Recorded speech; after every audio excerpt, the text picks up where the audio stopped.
नमस्कार दोस्तों, आपका हमारे यूट्यूब चैनल एजुकेशन फॉर में स्वागत है। तो जैसा कि आप लोग को मालूम है कि मैं आरबी जेई के प्रीवियस ईयर के क्वेश्चन पेपर सॉल्व करा रहा हूँ। इसके पीछे का मकसद ये है कि हम लोग एनटीपीसी के लिए जो तैयारी है वो अच्छी तरीके से कर सके, क्योंकि आप सभी को मालूम है कि आरबी जो है अपने क्वेश्चन को रिपीट करता है। तो सबसे बेस्ट जो लेवल का अगर एनटीपीसी से अगर क्वेश्चन रिपीट कर सकता है तो वो आरबी जेई से है, क्योंकि उसका सिलेबस भी मैच कर रहा है प्लस लेवल भी मैच कर रहा है। तो इसीलिए मैं आरआरबी जेई के ही क्वेश्चन सॉल्व करा रहा हूँ। तो मैं 22 मई के शिफ्ट 1 के क्वेश्चन पेपर सॉल्व करा रहा था, जिसके 50 क्वेश्चन मैंने अभी तक सॉल्व करा दिए थे। तो आइए 91 क्वेश्चन से स्टार्ट करते हैं इस वीडियो को। तो 91वां क्वेश्चन कह रहा है कि किस तत्व तक अष्टक नियम लागू होता है। तो आप सभी को मालूम, इसके ऑप्शन दिए हुए हैं कैल्शियम, कोबाल्ट, ऑक्सीजन और पोटेशियम। तो ये क्वेश्चन काफ़ी फेमस है। ये सभी केमिस्ट्री के जो सारे नियम हैं वो आप लोग को याद रख लेने चाहिए। इसमें कैल्शियम तक ही फॉलो करता है, कैल्शियम के बाद ये जो अष्टक नियम है वो फॉलो करना बंद कर देता है। इसके कारण ही ये अष्टक नियम फेल हो जाता है। फिर भी आपको अष्टक नियम याद रखना चाहिए। आइए नेक्स्ट क्वेश्चन देखते हैं क्या है। पृथ्वी के अंदर मौजूद गर्म चट्टानों के कारण भूमिगत जल, जिसका उपयोग करके जनरेटर से टरबाइन बिजली पैदा की जा सकती है। तो इसका ऑप्शन है बहने लगता है, बर्फ़ में बदल जाता है, ठंडा हो जाता है, उच्च दाब पर भाप में बदल जाता है। तो इसका आंसर होगा डी, उच्च दाब पर भाप में बदल जाता है। आइए नेक्स्ट क्वेश्चन 53 देखते हैं। 53 क्या कर रहा है, 7 का स्क्वायर इंटू 9 का स्क्वायर को 8 से विभाजित करने पर शेषफल क्या होगा। तो ये शेषफल पूछ रहा है, इसको डिवाइड करने पे। तो इसको इस तरीके से सॉल्व किया जा सकता है, जैसे 7 का स्क्वायर आप जानते हो इसको 49 हो जाएगा, और 9 का स्क्वायर 81 हो जाएगा। तो आप इसको पहले से 8 से डिवाइड कर दीजिए। तो आप 8 से डिवाइड करेंगे, 8 छंग 48, तो एक आपका शेषफल बचेगा। और आप 9 के स्क्वायर से चाहे जितनी बार वो आप डिवाइड करेंगे, हमेशा शेषफल एक ही बचेगा। जैसे कि आप 9 से ही केवल अगर डिवाइड करें 8 को, तो एक शेषफल एक ही बचेगा। तो चाहे आप 9 का चाहे 4 कर दें, चाहे 5 कर दें स्क्वायर, चाहे जितना स्क्वायर कर दें, शेषफल एक ही बचना है।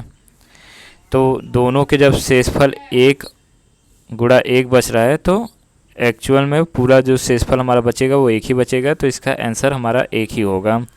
तो आंसर इसका सी होगा। आइए नेक्स्ट क्वेश्चन देखते हैं।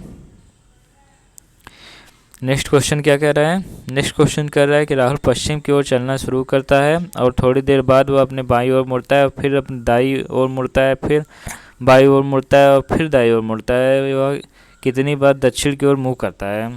थोड़ा क्वेश्चन ट्रिकी है, आइए थोड़ा आराम से पढ़ के इसको सॉल्व करते हैं। ऐसे क्वेश्चन थोड़े से आराम से पढ़ेंगे, बहुत ही आसानी से सॉल्व हो जाएंगे। ऐसे क्वेश्चन करने से पहले हमको थोड़ा एक अपने दिमाग में पहले एक कॉपी पे ही बना लेना चाहिए, नॉर्थ साइड ईस्ट वेस्ट, ताकि थोड़ा आसानी हो सके।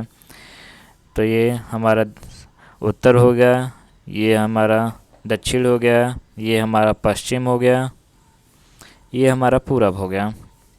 तो आइए अब क्वेश्चन पढ़ते हैं। राहुल जो है पश्चिम की ओर चलना स्टार्ट करता है। तो पश्चिम ये है, ये पश्चिम की तरफ स्टार्ट किया, पश्चिम की तरफ चलना,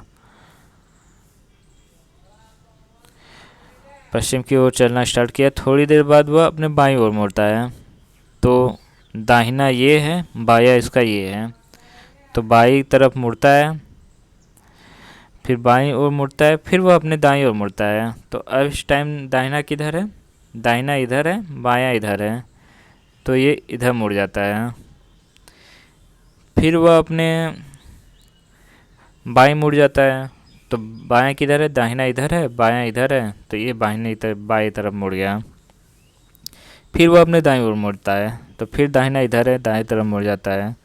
तो वह कितनी बार दक्षिण की तरफ मुँह करता है, मुड़ता है। तो ये क्वेश्चन पूछा जा रहा है। तो आपको मालूम होना चाहिए साउथ किधर है, इस साइड, इस साइड हमारा दक्षिण है। तो कितनी बार किया, एक बार इधर किया, एक बार, 2 बार। कितनी बार वो किया, 2 बार किया। आप जैसे कि ये देख रहे होंगे, जैसा मैंने ग्राफ बनाया है, एक बार इधर किया, फिर एक बार इधर किया। तो कुल मिला के इसका आंसर 2 हो जाएगा। इसी तरीके से आप थोड़े से बस आराम से क्वेश्चन पढ़ेंगे, आंसर आपको तुरंत मिल जाएगा, इसका आंसर 2 हो जाएगा। फिर आइए नेक्स्ट क्वेश्चन पे चलते हैं। कुछ दिन तक खुले में रहने पर चांदी पर बनी वस्तु के बनने की वजह से काली हो जाती है। तो आपको मालूम है कि चांदी का जो फार्मूला होता है Ag2S होता है, इसका आपको याद रखना चाहिए क्योंकि कभी कभी फार्मूले ही पूछ लेता है कि चांदी का फार्मूला क्या होता है सिल्वर के साथ। सॉरी, Ag2S होता है। आइए नेक्स्ट क्वेश्चन देखते हैं क्या है। नेक्स्ट क्वेश्चन पूछ रहा है कि एक फॉर्म में 70% कर्मचारी पुरुष हैं, 30% पुरुष और 20% महिला कर्मचारी स्वैच्छिक सेवानिवृत्ति का विकल्प चुनते हैं। स्वैच्छिक सेवानिवृत्ति मतलब उन्होंने नौकरी छोड़ दी। सेवा में बने रहने वाले कर्मचारियों की संख्या और कुल संख्या का प्रतिशत क्या है, जो मतलब अभी सेवा में अब जितने लोग बचे हैं उनका प्रतिशत पूछ रहा है टोटल वाले में से। तो आइए इसको सॉल्व करते हैं। क्या कर रहे हैं, 70% कर्मचारी हैं, मतलब कि 70% जो मान लीजिए हमारे पास 100 लोग काम करते थे, जिसमें 70% तो आदमी हो गए, 30% औरत है उसमें। अब उस 70% में 30% जो पुरुष हैं उन्होंने नौकरी छोड़ दी, तो इसका 30% निकाल लेते हैं।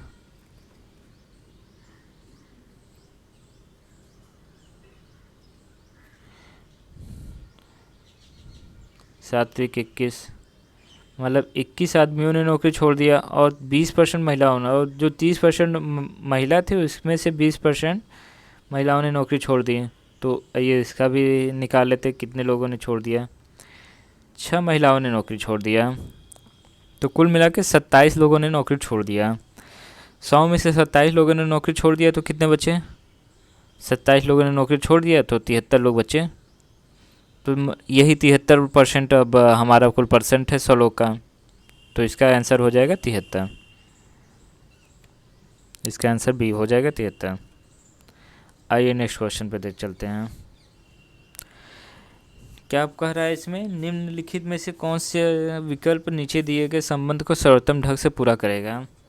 तो आइए थोड़ा ध्यान से देखते हैं कि क्या क्वेश्चन क्या कह रहा है। 2 दिया हुआ है, फिर इधर किनारे 5 दिया हुआ है और बीच में क्या देख रहे हैं कि 101 लिखा हुआ है। तो हम लोग थोड़ा अगर ध्यान से देखेंगे तो 5 दूनी अगर गुणा कर देते तो 10 आ जाता है। तो ये हमारे देखे कि 10 तो मिल गया। अब इन 1 और 0 को अगर हम जोड़ देंगे तो 1 ही आएगा। तो जैसे 2 और 5 का हमने मल्टीप्लाई किया तो 10 आ गया। अब इस 10 को हम 1 + 0 से यही जो है उसको जोड़ते हैं तो 1 आएगा। तो हमारा क्या बना, टोटल क्या बन गया, 101 बन गया। और नेक्स्ट फिर क्वेश्चन में यही ट्रिक अपनाते हैं। अच्छा, 8 त्रिक 24 कर दिए, 8 त्रिक 24 कर दिए, फिर 2 और 4 को जोड़ देंगे तो आ जाएगा 6। तो मतलब कुल हमारा 246 हो जाएगा। तो यही हमको अब जो दिया हुआ है पूछ रहा है उसी में ये अपनाना है। तो हमको क्या करेंगे, 3 × 7 कर देंगे, 7 त्रिक 21 आ जाएगा। फिर 21 को हम 2 + 1 जोड़ देंगे तो 3 आ जाएगा। तो हमारा क्या बन गया, 213। तो ये आंसर हमारा किस में मिल रहा है, बी में। तो हमारा ये बी आंसर सही हो जाएगा। आइए नेक्स्ट क्वेश्चन देखते हैं।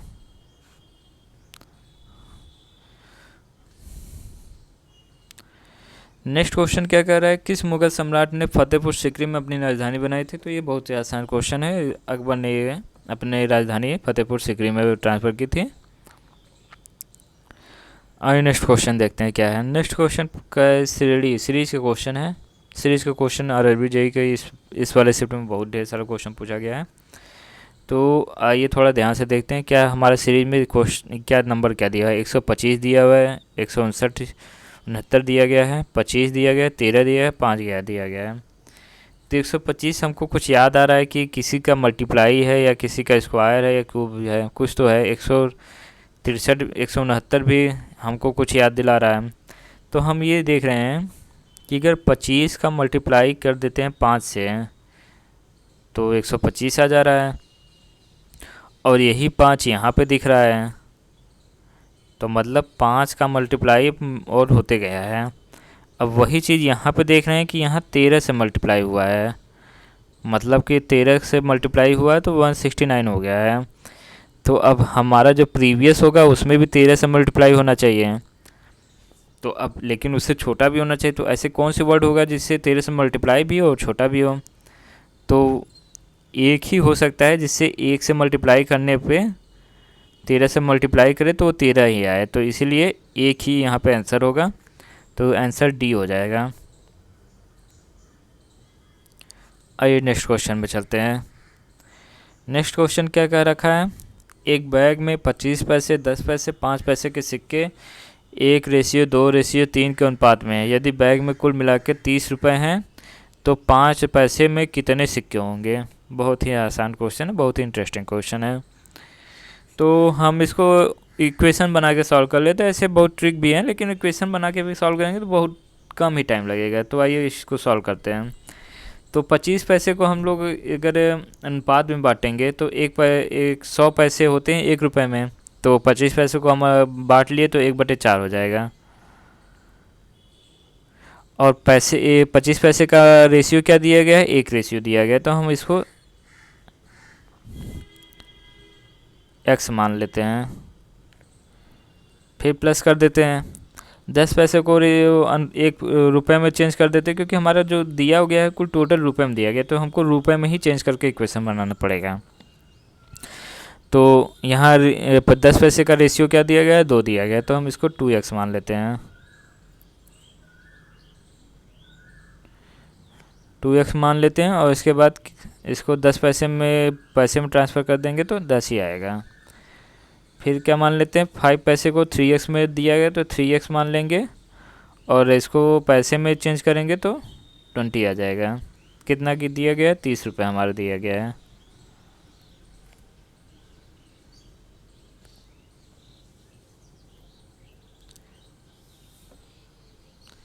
₹30 दिया गया हमारा। तो आइए सॉल्व करते हैं इसको। इसका जो रेशियो होगा आपका 10, 4, 10 और 20 का हम रेशियो निकाल लेंगे। आइए निकाल लेते हैं जल्दी से। 4, 10 और 20 का आपको इसके ट्रिक याद होनी चाहिए। नहीं ट्रिक याद है तो आप नॉर्मल से भी कर सकते हैं।